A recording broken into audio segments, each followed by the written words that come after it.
हर एक कहानी को सुनने के बाद उसका एक अंत भी होता है और इस कहानी के अंत में एक सारांश होती है, एक संदेश भी होती है। उस संदेश में एक उपदेश होती है, एक सबक होती है और एक चेतावनी भी होती है। बीती हुई घटना बताई हुई कहानी अगर अच्छी है, उसका अंत भी अगर अच्छा है, तो उसमें सबक हमें यह मिलती है कि उस अच्छाई को पाने के लिए इस कहानी के किरदारों ने जिस तरह की भूमिका निभाई है उसी तरह हमें भी निभाना होगा। जैसा प्रतिफल उन्होंने प्राप्त किया है वैसे प्रतिफल हमको भी प्राप्त करना है। प्रत्येक कहानी बताने का एक उद्देश्य होता है, कारण होता है, और वो है हमें सबक सिखाने के लिए, हमें उपदेश देने के लिए, हमें सही राह पर चलाने के लिए। इस्राएल की कहानी जिस तरह से मूसा 40 वर्षों में जो बीती है उन सारी बातों को बताते हुए उनके पूर्वज किस प्रकार से जंगल में चले हैं और कैसे जीवन उनकी रही है, इन सबों को बताने के बाद में कहानी के अंत को दुखदायक लेकर आते हैं। और कहानी का अंत इस प्रकार से होता है क्योंकि तुम्हारे पूर्वज, तुम्हारे पुरखा, तुम्हारे पिताओं ने परमेश्वर की विधियों के अनुसार न चलते हुए उनके खिलाफ जाने का निर्णय लिए थे, जिसका परिणाम स्वरूप 6 लाख से अधिक लोग तुम्हारे पूर्वज इसी जंगल में मारे फिरते हुए, इसी पहाड़ के चारों ओर घूमते हुए पूरी तरह से नाश हो गए हैं। उनमें से अब तुम्हारे संग कोई भी नहीं है। अगर तुम चाहते हो कि तुम जीवन को प्राप्त करो, जिस तरह से तुमने सुना है तुम्हारे पूर्वज किस प्रकार की मृत्यु को अपने पास लेकर आए हैं, यदि तुम चाहते हो मृत्यु को दूर करते हुए जीवन को अपनाओ, तो जिन विधियों को मैं तुम्हें सिखाने जा रहा हूँ उन विधियों के अनुसार तुम चला करो। तुम्हारे पुरखाओं को, तुम्हारे पितरों को मैंने इसी प्रकार के नियमों को सिखाया था, परमेश्वर की विधियों को बताया था, उस पर चलने के लिए कहा था, लेकिन उनके विरोध में जाते हैं और वे नाश हो जाते हैं। यदि तुम जीवन चाहते हो तो इन आज्ञाओं को पालन किया करो। कनान देश में प्रवेश करने से पहले सारी घटनाओं को स्मरण दिलाते हुए, जो गलतियां उनके पूर्वजों ने की है उन सारी बातों को स्मरण दिलाते हुए उन्हें उपदेश देते हुए मूसा इस कहानी को और उनकी यात्रा को आगे बढ़ाते हैं। आए वहां जाने से पहले हम अपने आप को खुदावंद के हाथों में समर्पण करेंगे। सर्वशक्तिमान परमेश्वर के आश्रय में अपने आप को ले चलते हैं और इस परमेश्वर के अनुग्रह के लिए मिलकर दुआ करेंगे। परमेश्वर की कृपा दृष्टि हम पर हो। जितने उपकार परमेश्वर ने हम सब पर उंडेले हैं उन सबों को स्मरण करते हुए, उनकी दुहाई देते हुए, उनकी प्रशंसा, महिमा, गौरव, आराधना करते हुए आए हम सब लोग मिलकर परमेश्वर के दिव्य सानिध्य में अपने आप को समर्पण करेंगे। सर्वशक्तिमान पिता परमेश्वर, हम आपकी आदर करते हैं, सम्मान करते हैं, आपकी प्रशंसा, गौरव, महिमा करते हैं। एक अद्भुत सा घड़ी परमेश्वर जो आपने हमारे जीवनों में एक सौभाग्य के रूप में प्रदान की है, उसके लिए शुक्र अदा करते हैं। आपके दिव्य सानिध्य प्रभु जी एक और बार मिलने का सौभाग्य, सजीवों की संख्या में रखते हुए आपकी उपासना करने का सौभाग्य आपने हम सबों को प्रदान किया, इसके लिए शुक्र अदा करते हैं। आगे के समय प्रभु जी हमारा वर्तमान जीवन और भविष्य प्रभु आपकी दृष्टि में लेकर आते हैं। हम सबों को प्रभु जी पवित्र आत्मा की सामर्थ में अपनी अगुवाई में अभिषेक में चलाते हुए प्रभु जी इस सुबह के सब हमसे बातें करने के लिए प्रार्थना करते हैं। हमारी सारी कमजोरियों को मिटाते हुए, सारी बीमारों को, रोगों को दूर करते हुए सर्वशक्तिमान परमेश्वर आपकी चंगाई भरी हाथ हमारे ऊपर लेकर आइए, आपकी आशीषमान हाथ हमारे ऊपर लेकर आइए, आपकी बरकतों से भरा प्रभु जी, आपकी अभिषेक से भरा हुआ हाथ हमारे ऊपर लेकर आइए।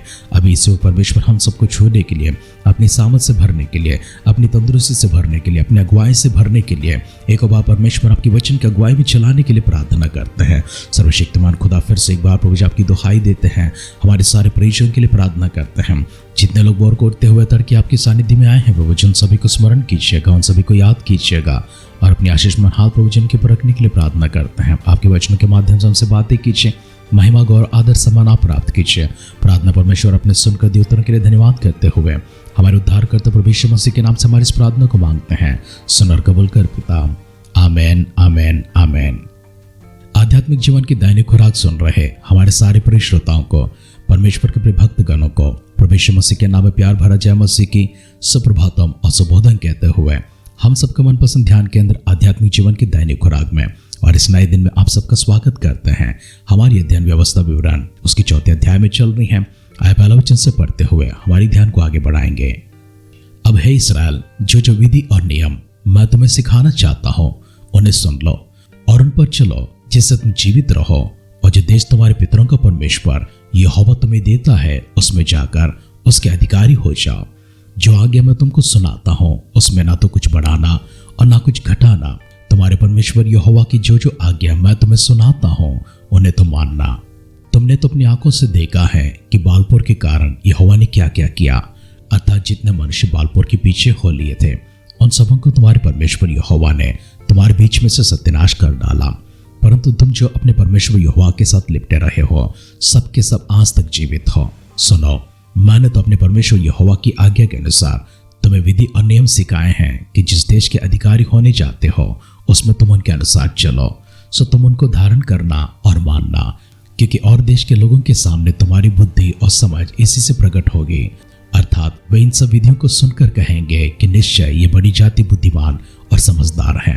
देखो, कौन ऐसी बड़ी जाति है जिसका देवता उसके ऐसे समीप रहता हो जैसा हमारा परमेश्वर यहोवा, जबकि हम उसको पुकारते हैं।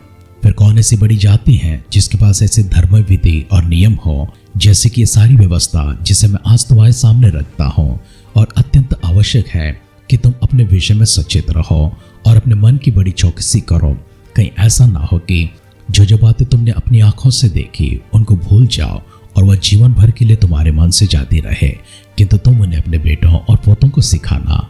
विशेष करके उस दिन की बात है जिसमें तुम होरी पर्वत के पास अपने परमेश्वर यहोवा के सामने खड़े थे, जब यहोवा ने मुझसे कहा था कि इन लोगों को मेरे पास इकट्ठा कर कि मैंने अपना वचन सुनाऊं, जिससे वे सीखें, ताकि जितने दिन वे पृथ्वी पर जीवित रहे उतने दिन मेरा भय मानते रहे और अपने लड़के वालों को भी यही सिखाए। तब तुम समीप जाकर उस पर्वत के नीचे खड़े हुए और वह पहाड़ आग से धधक रहा था और उसकी लौ आकाश तक पहुंचती थी और उसके चारों ओर अंधियारा और बादल और घोर अंधकार छाया हुआ था। तब यहोवा ने उस आग के बीच में से तुमसे बातें की। बातों का शब्द तो तुम्हें सुनाई पड़ा, परंतु कोई रूप ना देखा, केवल शब्द ही सुन पड़ा। और उसने तुमको अपनी वाचा के 10 वचन बताकर उनके मानने की आज्ञा दी और उन्हें पत्थर की पाटियों पर लिख दिया। और मुझको यहोवा ने उसी समय तुम्हें विधि और नियम सिखाने की आज्ञा दी, इसलिए कि जिस देश के अधिकारी होने को तुम पार जाने पर हो उसमें तुम उनको माना करो। इसलिए तुम अपने विषय में बहुत सावधान रहना, क्योंकि जब यहोवा ने तुमसे होरे पर्वत और आग के बीच में से बातें की तब तुमको कोई रूप ना देख पड़ा, कहीं ऐसा ना हो कि तुम बिगड़ कर चाहे पुरुष चाहे स्त्री के, चाहे पृथ्वी पर चलने वाले किसी पशु, चाहे आकाश में उड़ने वाले किसी पक्षी के, चाहे भूमि पर रेंगने वाले किसी जंतु, चाहे पृथ्वी के जल में रहने वाले किसी मछली के रूप की कोई मूर्ति खोद कर बना लो। वह जब तुम आकाश की ओर आंखें उठाकर सूर्य, चंद्रमा और तारों को अर्थात आकाश का सारा तारागण देखो, तब बहकर उन्हें दंडवत करके उनकी सेवा करने लगो, जिनको तुम्हारे परमेश्वर यहोवा ने धरती पर के सब देश वालों के लिए रखा है। और तुमको यहोवा लोहे के भट्टे के सरीके मिस्र देश से निकाल ले आए हैं, इसलिए कि तुम उसकी प्रजा रूपी निज भाग ठहरो, जैसा आज प्रकट है। फिर तुम्हारे कारण यहोवा ने मुझसे क्रोध करके यह शपथ खाई कि तू यरदन पार जाने ना पाएगा, और जो उत्तम देश इस्राएल का परमेश्वर यहोवा उन्हें उनका निजभाव करके देता है उसमें तो प्रवेश करने ना पाएगा, किंतु मुझे इसी देश में मरना है। मैं तो यरदन पार नहीं जा सकता, परंतु तुम पार जाकर उस उत्तम देश के अधिकारी हो जाओगे। इसलिए अपने विषय में तुम सावधान रहो, कहीं ऐसा ना हो कि तुम वाचा को भूलकर जो तुम्हारे परमेश्वर यहोवा ने तुमसे बांध दी है किसी और वस्तु की मूर्ति खोद कर बनाओ, जिससे तुम्हारा परमेश्वर यहोवा ने तुमको मना किया है। क्योंकि तुम्हारा परमेश्वर यहोवा भस्म करने वाली आग है, वह जल उठने वाला परमेश्वर है। यदि उस देश में रहते रहते बहुत दिन बीत जाने पर और अपने बेटे पोते उत्पन्न होने पर तुम बिगड़कर किसी वस्तु के रूप की मूर्ति खोद कर बनाओ और इस रीति से अपना परमेश्वर यहोवा के प्रति बुराई करके उससे अप्रसन्न कर दो, तो मैं आज आकाश और पृथ्वी को तुम्हारे विरुद्ध साक्षी करके कहता हूँ कि जिस देश के अधिकारी होने के लिए तुम यरदन नदी पार जाने पर हो उसमें तुम जल्दी बिल्कुल नाश हो जाओगे और बहुत दिन रहने ना पाओगे, किंतु पूरी रीति से नष्ट हो जाओगे। और यहोवा तुमको देश देश के लोगों में तितर बितर करेगा, और जिन जातियों के बीच यहोवा तुमको पहुंचाएगा उनमें तुम थोड़े ही रह जाओगे। और वहां तुम मनुष्य के बनाए हुए लकड़ी और पत्थर के देवताओं की सेवा करोगे, जो ना देखते और ना सुनते और ना खाते और ना सूंघते हैं। परंतु वहां भी यदि तुम अपने परमेश्वर यहोवा को ढूंढोगे तो वह तुमको मिल जाएगा। शर्त यह है कि तुम अपने पूरे मन से और अपने सारे प्राण से उसे ढूंढो। अंत के दिनों में जब तुम संकट में पड़ो और ये सब विपत्तियां तुम पर आ पड़ेगी, तब तुम अपने परमेश्वर यहोवा की ओर फिरकर और उसकी मानना, क्योंकि तेरा परमेश्वर यहोवा दयालु ईश्वर है, वह तुमको न छोड़ेगा और न नष्ट करेगा। और जो वाचा उसने तेरे पितरों से शपथ खाकर बांधी है उसको नहीं भूलेगा। और जब से परमेश्वर ने मनुष्य को उत्पन्न करके पृथ्वी पर रखा तब से लेकर तो अपने उत्पन्न होने के दिन तक की बातें पूछ, और आकाश के एक छोर से दूसरे छोर तक की बातें पूछ। क्या ऐसी बड़ी बात कभी हुई वह सुनने में आई है? क्या कोई जाति कभी परमेश्वर की वाणी आग के बीच में से आते हुए सुनकर जीवित रही जैसे कि तूने सुनी है?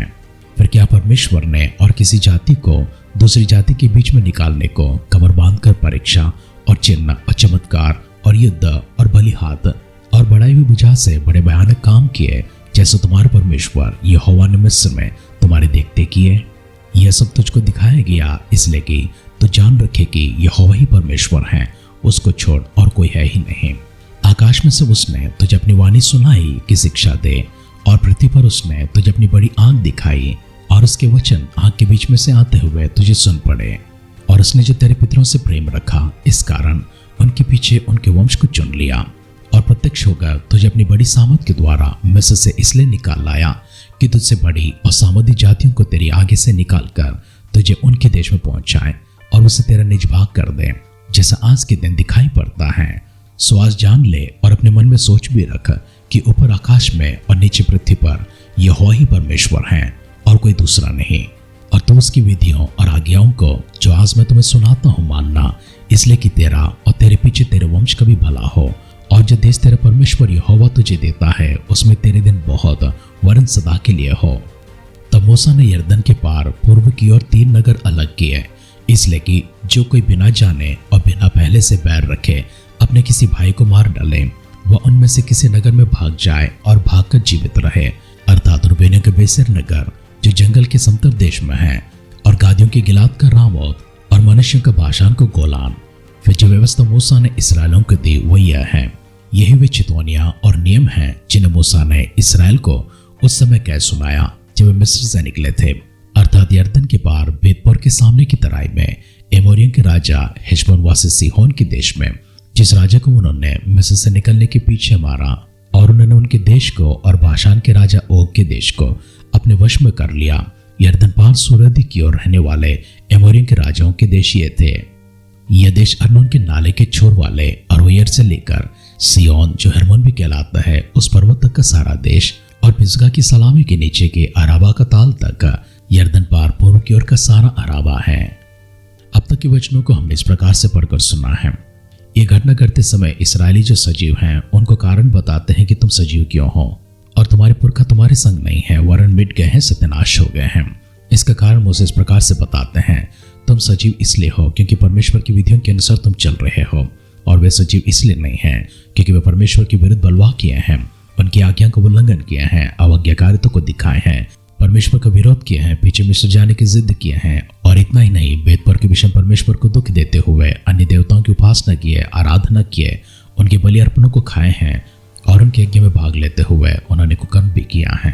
परमेश्वर सारी बातों को सुनाते समय मूसा के जरिए फिर से एक बार व्यवस्था की इन बातों को दोहराते हैं और कहते हैं, किसी भी चीज को अपना देवता ना बनाना, किसी रूप को बनाकर उसका देवता का नाम ना देना, चाहे वो आकाश के नीचे हो, चाहे वो धरती के ऊपर हो, या फिर पानी के अंदर क्यों ना हो, किसी भी आकार का रूप देकर उसकी उपासना न करना। अगर तुम परमेश्वर की विधियों को अपने मन से निकाल देते हो तो निश्चय बहुत जल्दी तुम नाश हो जाओगे और व्यर्थ भावनाओं के पीछे तुम चलने लगोगे।